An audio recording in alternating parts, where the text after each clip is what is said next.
25వ ward మన residence అందులోని door opening జరుగుతుంది.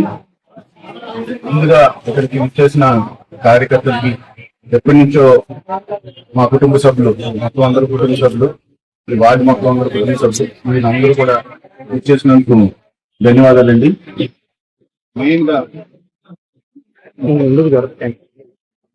మెయిన్ గా నర్సీపట్నం మున్సిపాలిటీలోని ఎప్పుడు ఖాళీని ఎరగని కేసులోని అయ్యన్న పాదుడు గారు 242 కోట్లు తీసుకుని వచ్చారు.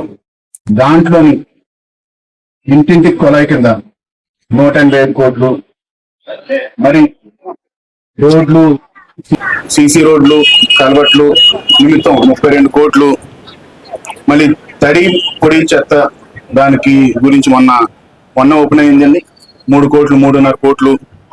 అలాగే 1050 లైట్లు రిపేర్ చేయడం జరిగిందండి. 750 కొత్త వీధి లైట్లు వేయడం జరిగింది. అలాగే 140 కరెంట్ పోల్స్ వేయడం జరిగిందండి.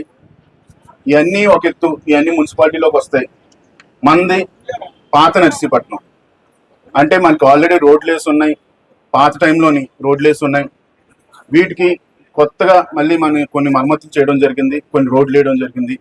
మన సరస్వతి ప్రెస్ రోడ్ వేసాం, అలాగే తోటవారి సందులోని ఒక రోడ్ వేసాం. మన దగ్గర రోడ్లు తక్కువ, యాక్చువల్గా రోడ్లు తక్కువ. మళ్ళా వచ్చేసి మళ్ళీ ఈ రోడ్ వేసాం, ట్రైన్ వేసాం. ఈ రోడ్కి మళ్ళీ అక్కడి నుంచి ఆ చిన్న ముక్క ఉంది కదండి, అది కూడా మన నెక్స్ట్ వచ్చే ఫండ్లోని పెట్టేసాం. ఆల్రెడీ టెండర్ కూడా అయిపోయింది, ఇంకేయడం ఒకటే ఉంది. కలవట్టు కాలువ, రోడ్డు ఈ 2 చేయడం జరుగుతుందండి. మళ్ళీ మన వినాయకుడి గుడి వెనకాల నుంచి ముత్యాలం జంక్షన్ రోడ్డు వరకు రోడ్డు, కాలువ అది కూడా టెండర్ అయిపోయింది, ఇప్పుడు వేయడం జరుగుతుందండి. నేను ఇచ్చిన హామీలన్నీ, నా వార్డుకి నేను ఇచ్చే హామీలన్నీ కూడా నెరవేరడం జరిగిందండి.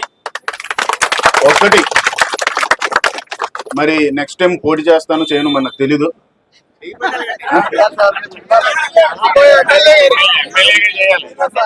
నేను ఇచ్చిన ప్రామిస్లు అయితే మొత్తం అంతా నెరవేర్చాను. ఇంకా ఏవైనా చిన్న ఉంటే మీరు నాకు చెప్పండి, నేను చేసి చూపిస్తాను. ఇంకా నాకు తెలిసి ఒక 2 కలవట్లు అవసరం అనుకుంటాను. మెయిన్ సరస్వతి ప్రెస్ కలవట్ అయితే మనకి సెట్ అయిపోయింది, ఇలా ఉండేది పైకి ఉండేది, అది సెట్ అయిపోయింది. ఇంకా ఏవైనా చిన్న కలవట్లు ఉంటే నాకు చెప్తే నేను చేసి చూపిస్తానండి. నేనైతే మొత్తం అన్ని ప్రామిసులు నెరవేర్చాను. నేను ఈ వార్డు ప్రజలు రుణం నేను ఎప్పటికీ తీర్చుకోలేనండి. థ్యాంక్ యూ అండి.